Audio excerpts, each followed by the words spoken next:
Et bonjour, bienvenue dans cette vidéo très rapide sur la 5070 Ti qui est sortie hier. Alors c'est une catastrophe, hein, on est au niveau de la 5080 je pense. Je vois des gens sur des tests qui s'en réjouissent. Moi je peux pas, je suis désolé, hein, c'est pas possible. Donc on serait, tenez-vous bien, on serait pas loin d'une 7900 XTX. Waouh! Waouh! Avec moins de gigas de mémoire graphique, donc c'est absolument génial. Je pense que les seules personnes qui sont contents de cette sortie, et d'ailleurs dans mes amis j'en ai, c'est les possesseurs de 7900 XTX. Je vais vous montrer pourquoi. Donc déjà, on était censé l'avoir à 750 balles. Bon, enfin, c'est des dollars, donc nous, souvent, on l'a à 850 euros. Et ben, regardez les prix, on n'y est pas du tout. Mais alors, pas du tout. Pareil hein, sur d'autres sites, hein, c'est pas que LDLC, ils nous arnaquent tous, et encore une fois, c'est un paper launch, c'est-à-dire c'est un faux lancement, il n'y a pas de stock. Donc bon, jusque-là, on a l'habitude, mais alors regardez-moi les benches. Donc j'ai regardé plusieurs benches, j'ai regardé plusieurs personnes qui l'ont testé, et on est sur cette performance, c'est-à-dire une 7900 XTX. Et le pire, c'est que la 7900 XTX a 24 Go de VRAM. Donc pour le futur est bien mieux. Et la 7900 XTX, je vous rappelle, elle est sortie il y a un moment déjà. Donc vraiment, je peux vous montrer vraiment tous les benchmarks qui ont été faits. Donc là, j'ai pris un site au hasard. Hein, ils sont tous d'accord. Donc au moins, voilà. Euh, alors après, c'est vrai qu'avec les technos, le DLSS, toutes ces conneries, c'est vrai que la carte sera toujours mieux. Ça, il n'y a pas de problème. Mais à 1400 balles 1400 balles enfin, faut arrêter.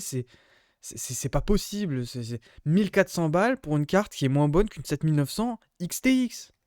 Enfin, je vous rappelle, la 7900 XTX, 24 Go de VRAM, mais elle est sortie je sais pas combien de plombes. Et regardez-moi le prix d'une 7900 XTX, qui est déjà abusé. Hein. Près de 1000 balles pour une XTX, c'est complètement abusé. Mais c'est quoi l'intérêt de la carte? Je crois que c'est pire que la 5080 en fait. Hein. Parce que au moins la 5080, elle a pas trop de concurrence, voire elle a pas de concurrence techniquement. Quand vous regardez la 5080, voilà, elle trust le plus haut classement. Elle est devant la XTX, c'est-à-dire que la 5080 c'était une catastrophe déjà, mais au moins elle était plus puissante que n'importe quelle carte de chez AMD, grand public du moins. Donc elle avait un intérêt. Là, la 5070 Ti, elle est pas plus puissante que la précédente gen de chez AMD. C'est quoi ce délire?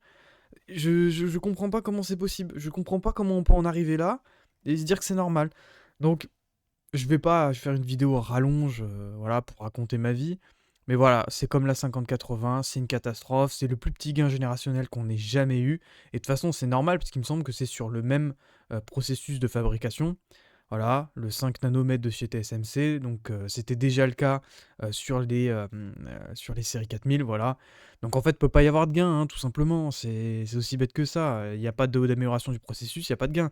Et quand vous regardez la carte, regardez bien le nombre de transistors et tout, c'est la même carte quasiment que la 4080. Donc je comprends pas comment c'est possible d'en arriver là. Et je le dis, hein, je le redis, les grands gagnants de cette carte, ce sont en fait les gens qui ont acheté des XTX à l'époque. J'aurais jamais cru dire ça. Pour moi, cette carte n'avait aucun sens, la XTX, parce que chez AMD, souvent le haut de gamme, je me souviens de l'époque des R9 290 et 290X. En gros, la XTX, c'est juste un truc boosté aux hormones, avec des consommations gargantuesques et tout et tout. Et je m'étais jamais dit que, en fait, ça aurait été rentable d'acheter une XTX. J'arrive pas à en croire mes yeux. Pour moi, ça n'est pas possible, quoi.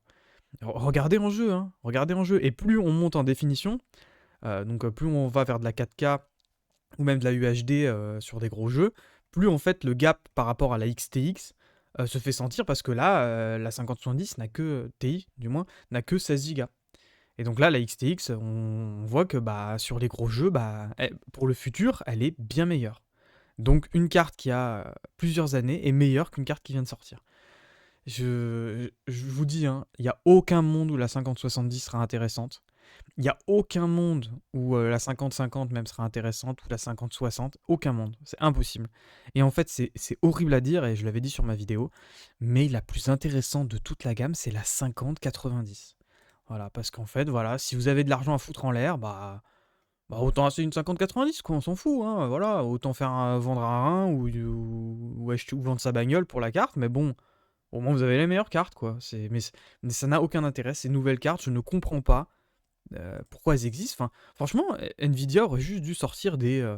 on se serait moqué d'eux, hein, c'est sûr, mais ils auraient dû sortir des 4070 Ti super ultra machin.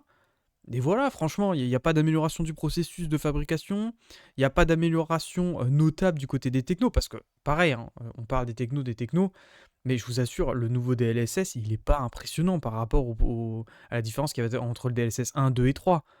Vraiment, pareil, le FrameGen et tout, faut pas oublier ce genre de techno, c'est que c'est pas utile sur tous les jeux et souvent, ça rend les jeux dégueulasses. Moi, je vous dis, j'ai déjà essayé de jouer à Cyberpunk avec toutes les technos d'activer, mais avec le RT, le DLSS, le FrameGen, c'est dégueulasse. Même en termes de latence, c'est dégueulasse. Il y a des artefacts et tout. Alors peut-être que c'est Cyberpunk, mais même Indiana Jones et le Cercle Ancien, c'est pareil.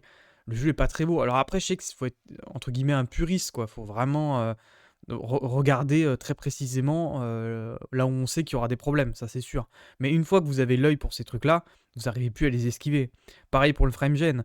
Moi je me souviens, alors c'était sur une vieille carte, sur la 2070, donc oui c'était pas un FrameGen qui était extrêmement bon. Mais en gros, mes FPS augmentaient, mais ma sensation d'image était pas bonne. Donc les technos, moi je veux bien, mais normalement les technos sont un palliatif si justement le matériel n'est pas assez bon. Or là, on pourrait très bien faire des cartes d'un meilleur standing. Enfin, il me semble que le 3 nanomètres et tout, le 4 nanomètres, ça se fait déjà. Donc pourquoi est-ce qu'il continue sur ces bêtises je ne sais pas. Voilà. En tout cas, je pense que les possesseurs, hein, pour finir, les possesseurs de 7900 XTX sont les mecs les plus heureux de la sortie de cette carte. Voilà, c'était tout pour moi. N'hésitez pas à mettre un pouce bleu si ça vous a plu. Et bye.